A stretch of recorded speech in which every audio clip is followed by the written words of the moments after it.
Okay, it's time to go back to our client app, and this is what we have at this stage, or at least this is what I have. I have a bunch of users in my database, and I refresh the page, I see the users, I've got a header, and not too much just now from our client app perspective.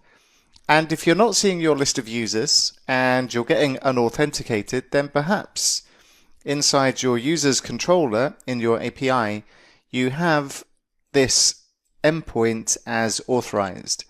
Now we're only calling this endpoint from our Angular client just now, and until we've got authentication set up from the client side, then you might just want to make this endpoint allow anonymous. Just for the short term, we'll come back and deal with actual authentication and securing our endpoints a bit later, but for now we're only interested in the user interface on the client side, so just make sure this is allow anonymous if you do want to see a list of users and not a 401 unauthorized coming back as the response from the API.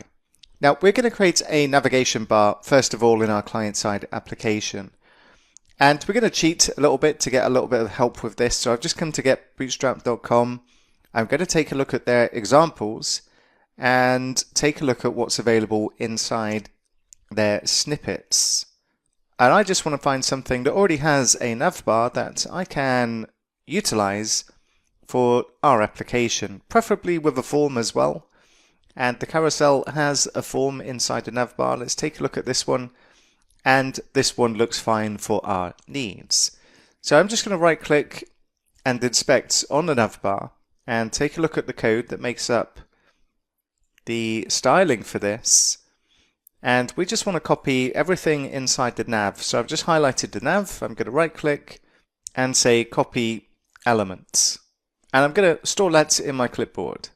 And head back to VS Code, and we're going to take a look at creating a new component for our navbar. So we haven't needed to create a component yet. Everything's been happening inside the app component.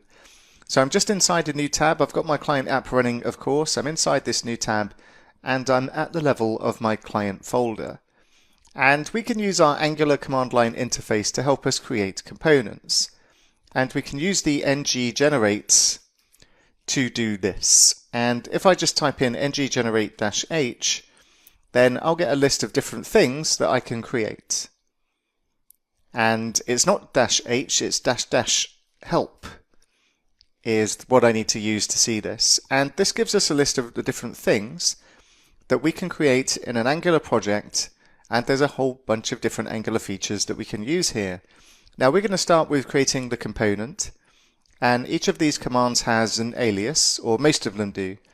And if we want to create a new component, we could use ng, and generate has an alias of g as well, so we can say ng-gc to create a new component in the given project.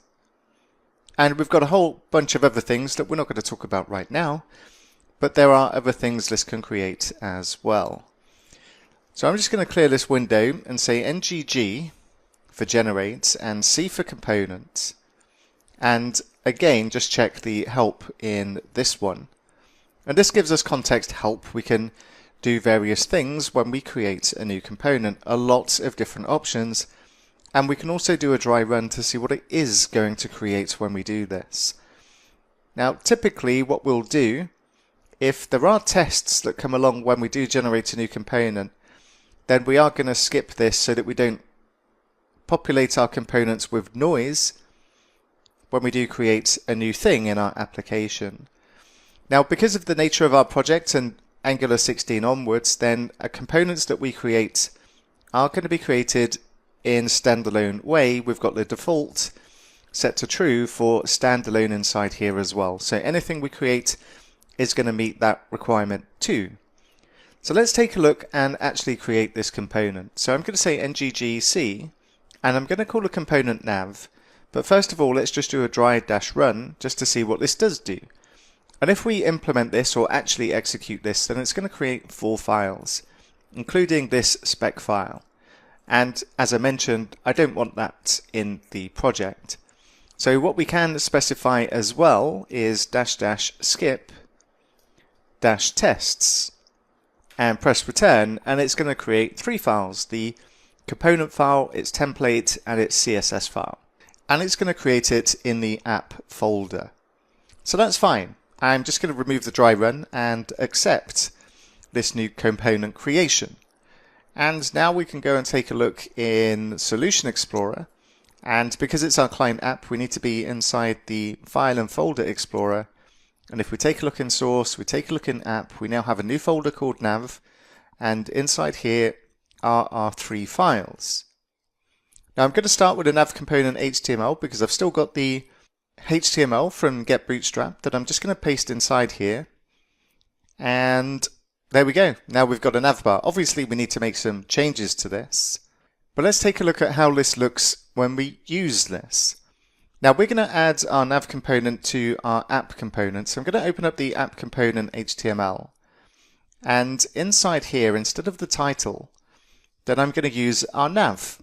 So the way that we use a child component in another component is we add the left angle bracket, we say app, and then dash, and then nav, which is going to match the selector that we have. If I go and take a look at the component code for our nav component, then our selector is app nav. Anything we create is automatically prefixed with app dash. That is customizable, but that is what I'm going to use for all the components that we create. And it is a standalone component, it has no imports, and we've got the template URL and the style URL set up correctly for this as well. So to use this in our app component, then we specify the component we want to use like this, but we've got an error because, as with anything, because it's a standalone components that we're using, in order to use something in another component, we have to add it to the imports array. Now there is a quick fix available for this kind of functionality, and if I put my cursor inside AppNav and then I use the quick fix, then we should be able to use the import nav component from its location on app component. So I'm going to accept that and press return, and then the error goes away. And if we take a look at what that actually did, and I'm going to go to the component, then we get the import added to our component file, and what we also have in the imports array is the component that we're using inside our app components template. So if you've got an error still after using the quick fix inside the app component, then do double check what's going on both in the imports here and in the import array here. But that worked fine for me. So what impact does that have on our application? Well, let's go take a look. And if I go back to the client app, we can see that we now have a navbar. And of course, we're going to make some adjustments to this, simplify it for our needs, sort out the styling so that we don't hide data underneath the navbar, that kind of thing. So let's go back to our nav components template and make some adjustments. So we'll keep it as the navbar dark for the time being. We'll come back and do something different with that. But instead of using container fluid, I'm just going to use container so it doesn't go all the way to the edge of the browser page. And then we've got our branding for our navbar. Currently this says carousel. Let's change this to the name of the app and just calling it dating app for this particular example. And then we've got a button to toggle. Now this is for responsive features, and just to set the expectations right now, if I was to shrink my browser, just to give you an indication of what I'm about to do, then when I go below a certain size, then this turns into a toggle, and if we set up the functionality, then we would toggle what it's currently hiding. So that would be responsive design, and that is not a feature that we're going to be adding to our application. We're going to make our application viewable, visible, and functional as a desktop web application. We're not going to make it suitable or go the extra steps to make it suitable for a mobile device. Of course, it's possible.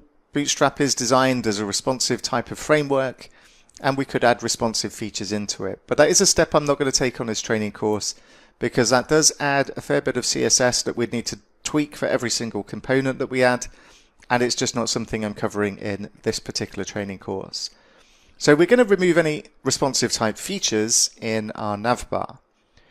So where we've got this toggle button, I'm going to remove this, and then we've got the div for navbar collapse, and again I'm going to remove this div as well, and its corresponding closing div.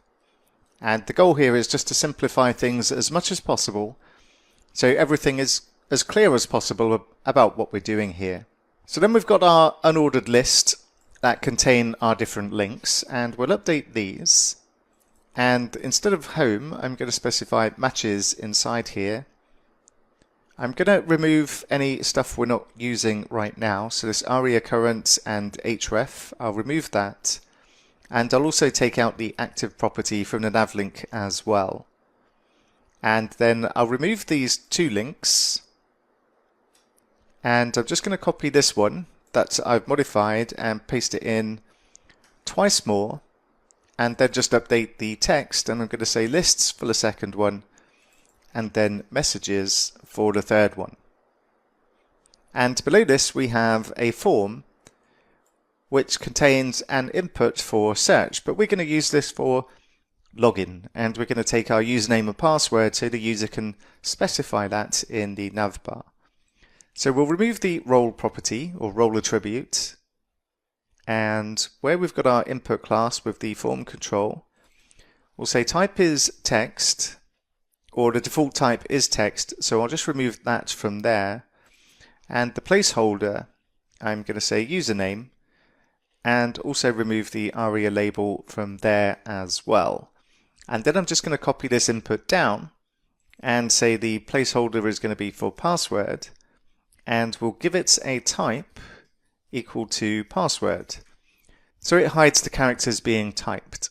And then for the button here, we'll swap this for login. And if we go and take a look at our progress, we can see that the form is now available with a username and password and a button to log in. And we've got our 3 different links. And the only other thing I'm going to change right now is to move this content inside the page so it's not hidden by our navbar.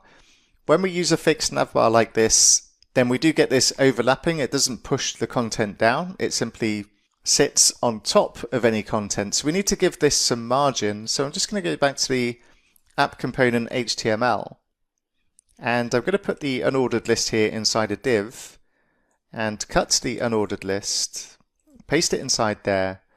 And we're going to give our div a class of container to move it away from the edge of the browser, and then we'll also give this some style, and I'm just going to say margin-top and say 100px. And if we go and take a look, then we can see our list of users is moved away from the edge and below the navbar, and that's what we're going for right now. So next we're going to take a look at making the form functional and how we use forms in Angular.